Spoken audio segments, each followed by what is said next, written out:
Hey guys, so in the last video we looked at how we can create variables and functions and then return everything we want to display to the screen. So this is basically everything we'd use in most Devvit apps that we make, but there's a few more small things that we can add. So let's first look at how we can pass variables from one page to another. So already in this tiny app that we already have 2 pages here. So in your app, you may have even more pages than this, and you may want to pass some data like variables or functions from one page to another. So up here where we're using this use state, I want to pass the text here from the main file into this field. So to do that, let's create a variable in the main file.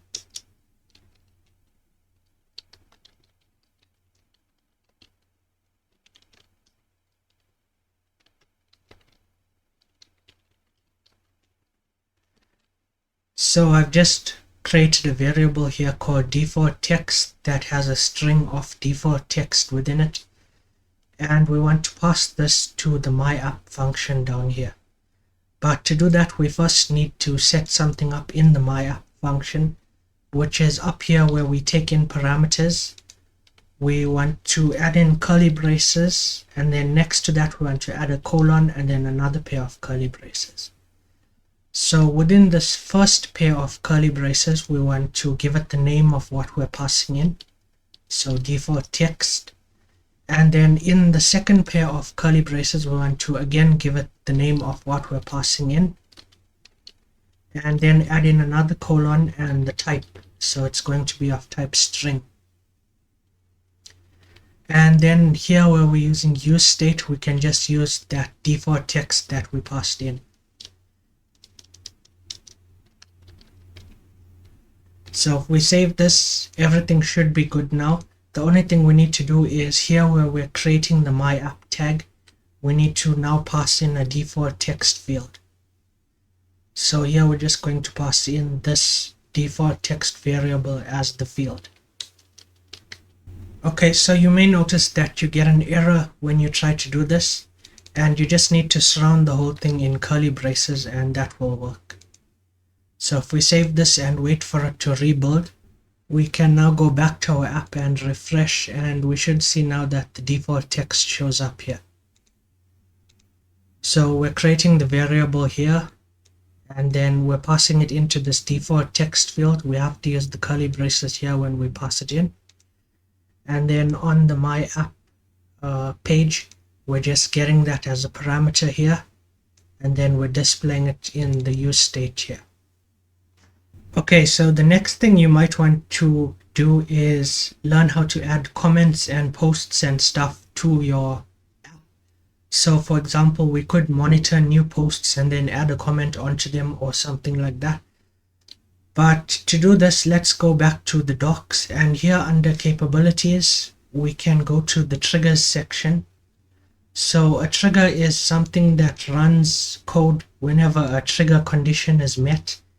And there's a few different trigger conditions here that we can see. For example, post submit, so when a new post is submitted, and post create. So I think this is the one we're going to use when a new post is created. And down here we can see there's some example code for how to use this.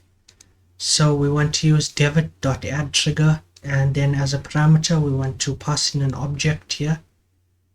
And the object basically just needs to contain 2 items. One is the event type, and the other is what to do on the event. And that needs to be an asynchronous function. So let's head back to our code and see how we can implement this. So down here, between the add menu item and the post that we're submitting, let's add a Devvit add trigger, and as a parameter let's add in an object here, and the first thing we want to pass in is the event.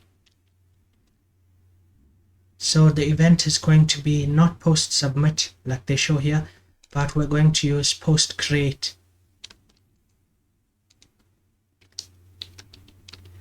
and then we add in our comma, and we move on to the next line where we're going to say what happens on the event. So we use the on event keyword here, and then our colon, and we're going to create an async function here, which is just going to be anonymous, and it's going to contain the same event here as a parameter. And then let's just create that function. We want to look for new posts that are created, and the event that we want to, the code that we want to run when this event is triggered, is we just want to leave a comment on those new posts. So to do this, we first need to get the name of the subreddit. So we need to create a new constant variable and call it subreddit, and we'll use this for storing the name. And then we need to run a function here to get the name. So this function actually comes from an object called context, and we need to receive this as a parameter of our async function to be able to use it. So now we can do context.reddit.get, I think it's get current subreddit.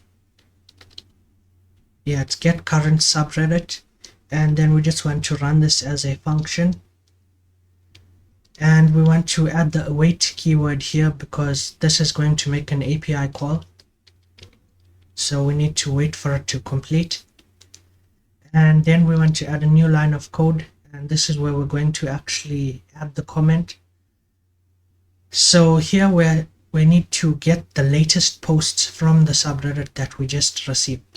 So to do this, we want to do a for loop.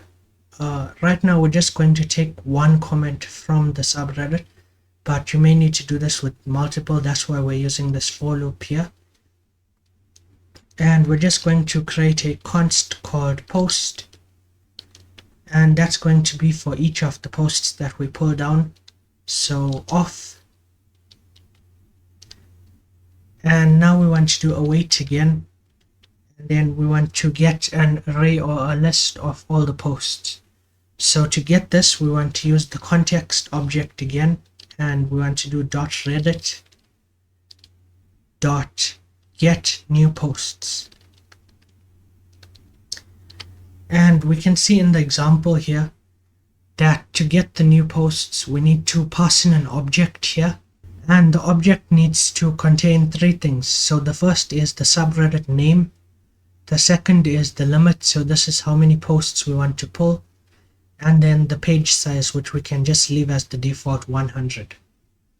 So let's create our object here, and we want to pass in subreddit name, which we're just going to do our subreddit variable that we created, and .name, and then we add in our comma, and we want to do next is the limit, so we'll leave that at 1, and then we want to do page size, so this will set to 100. And then here, after our curly braces ends and the normal bracket ends, we would just want to do .all and leave that as a function. Now we've just created the head of the for loop, so now we want to create the body or the code that will run within this for loop.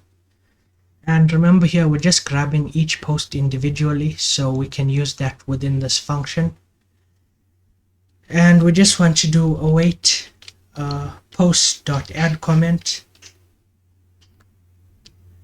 and here it doesn't really give us much options of how we need to structure this comment, but basically we just need a object in here, and we need to give it a text, and the text needs to be whatever we need to write in the comment. So here I'm just going to say this is an automated comment, and I don't really think there's anything else we need to add in here. So now we can just save this, and let's see if this works. So let's wait for it to finish building, and now it's done building. So let's head back to our subreddit and create a new post.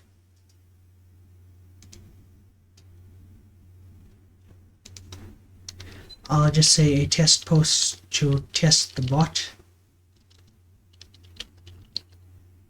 And I'll just add in some random text here. So we are testing the comment feature of the new bot.